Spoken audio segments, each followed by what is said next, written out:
Klas, pou ve ka e nou. Jodi an ap etidye ki le Haïti te pren indépendance li. Thomas, répond mwen, se ki ane Haïti te pren indépendance li? Ou mal parti. Ou met, ou di indépendance? Sa se si nou bagen paran akor, oui? Non Thomas, se va ti moun sa paran di ou. Yon lot elèv avanse. Woodley, edim ki le nou te pren indépendance. C'est pas le cas de ce pays. Là, pas le cas. Sa fasil met. Nou te pren 2010 apre trembleman de terre. Poum! Haïti se pa téléphone nou etou ok, non? Soti la. Ça va là, non, ouais. Yon lot elèv avanse. Mano, tan pou pa fè blag, ou konen repos la? Oui, met. Haïti pren indépendance li 1804 sou TikTok.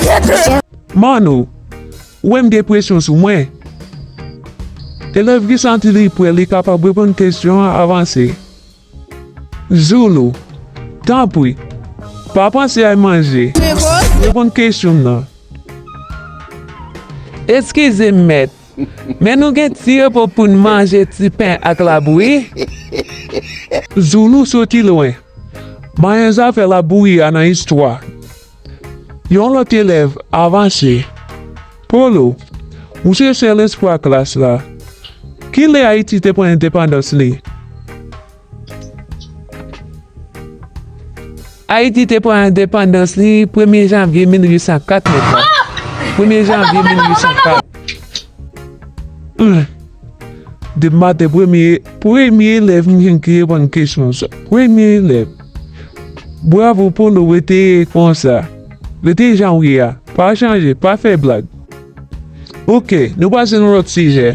Zulu, eske ou ka dim ki lang ofisyel nou pali Haïti? Ouais, je dis, hein? Mwen pa se lang manje met la, parce nou toujou a pale de diri ak sos. Il s'est marre de mon attention. Premier jour l'école la élève, nou fèm passe un mauvais moment. Chaque question pose nou bakay pou nou seul élève ki te repon kèsyon. You seul élève, depuis matin. Zulu beze image an pou veni repon kèsyon. Oh, mais tout est immédiatement. Polo, avance. Polo, ou ka aide klas la tan pou? Oui, met la. Haïti nou pale kreol ak fransè. Men, lang ofisyel orijinal Haïti a se kreol. Bravo, Polo, bravo. Bravo, wow. Wow. Den eswa toujou. Kebe kon sa? Dim nou Polo men. Indépendance Haïti sa met la pale. Eske se pa la fos indépendance na te fet? Ou bien ou kay? Men oui. Indépendance Haïti ap diou men. Si Haïti indépendance na te fet, oui men. Di te fet pou nou te jwenn liberté jounen joudi ya.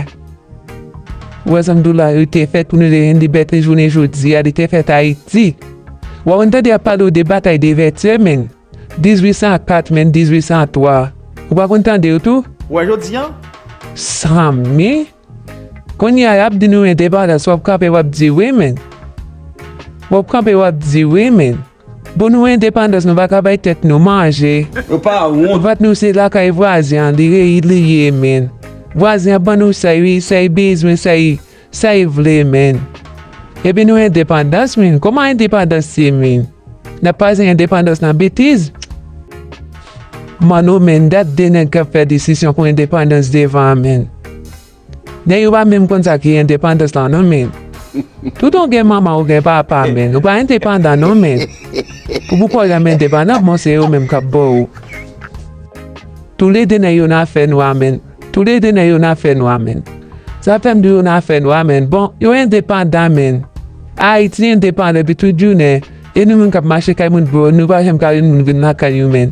Eske wè nou indépendant men? Bo vat nou men, se la kay vwazen li rete neg, eske wè nou ka indépendant men? Nou pa indépendant mon chè men. Dade koman na vive, eske wè na vive tan kou moun men? Ok ti moun. Kesyon nan se yon sel moun ki te yopon li. On ya nou fè histwa. Mano, eske ou ka dim ki eski te dekouvri Amerik la? Se pa TikToker ou non? Yo toujou ap dekouvri nouvo kote. Man fwen. Man nou pa blese nou. Tampouik. Sami. Hey. Siedam. Zulu. Avanse. Zulu. Ou konen repos la? Ki eski te dekouvri Amerik la? Mwen se pa l'kase peyi ya. Met, Amerik se pa li ki te prezident deja? Maman. Zulu. Ou kon fòd kontine ansam avèk kandida men? Ou kon fòd kontine ansam avèk kandida? Maman kote direte aleve ansam avèk elèv bokate dial sa. Wak ete elèv yo sot yo bakonan se sel jwet ki nan tet yo. Tet yo vide. Woodley, avanse pou mwen papa. Pe va isen nou pal kri. Woodley, ou de ide ya? Ki eski te dekouvri Amerik la? Nou pal manje te we. Oui, se si fe Mario ki dekouvri le sou kat la met la. Oy, batnan de sa. Woodley, ou gen jwet nan tet ou, soti de yo nan kat sa. Klas, sa nou ta pwesite yo la mwen ban nou kom devwa. Nepot moun ki pa fe devwa sa, mam mette yo de yo. Etidjen, epi dan nou vini mpose nou kesyon pou nou repon mwen. Nou metade la kay nou ti moun. Nou metade la kay nou ademe, pa pli devwa mnou. Met la, aglam mou, oubliye li. Ou men man nou nan lot nivou. Ou pa vin sou men planet ak tout moun.